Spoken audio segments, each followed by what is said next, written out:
දැස දෙපාක කියනකොට අපෙන් මගේ තිබුණා සුඳුරු සිත් මලක් සිසිලට වහන් වෙලා නිතින් කතා කරපෝගට කොහොමද මං මිලක් දෙන්නේ මගෙන් ගත්තු වල්ද අයට කිවි දෙහෙරට මං නෙළුවට මගේ මතක මට සුවඳයි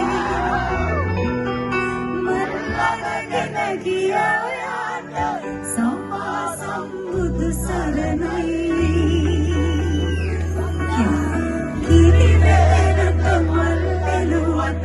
මගේ මතකය මට සුවඳයි